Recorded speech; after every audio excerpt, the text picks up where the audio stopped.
आपल्या एका चुकीमुळे जराशी घोटाळा झाला. हे बघा, तर हे म्हणता हे काय चूक आहे, तर हे आहे पेरू.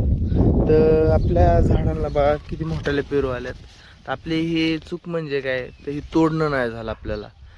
मग ते कामामुळं असू द्या, दुसऱ्या कामामुळं किंवा दुसऱ्या पेरणीमुळं किंवा आजारीपणामुळं, काय ते काही कारणामुळं याला तोडणंच नाही झालं. तर हे किती मोठाले झालेत आणि हे मोठाले झाले तर आता हे तोडायला लागतील.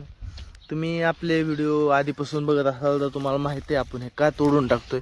तर कमेंट करा की आपण का तोडून टाकतोय. हे बरेचसे आलेत या झाडाला, बरेचसे म्हणजे प्रत्येक झाडाला बरेच तर मोठेले झाले चांगले, म्हणजे सगळं तोडावं लागते. तर चला आपण तोडून घेऊ. मी तोडून घेतो आता याला आणि तुम्हाला सांगतो एका मिनिटात की एका झाडाला किती आले ते. हे सगळे एका झाडाला 45 आहेत या झाडाला. असेच बरेचसे प्रत्येक झाडाला 45, 50, 45, 50 या दरम्यान होते. आपण तोडून बरेचसे घेतलेत, अजून तोडायचं चालू आहे, थोडं राहिले. चला तोडून घेऊ आता बाकीचं काय असेल ते.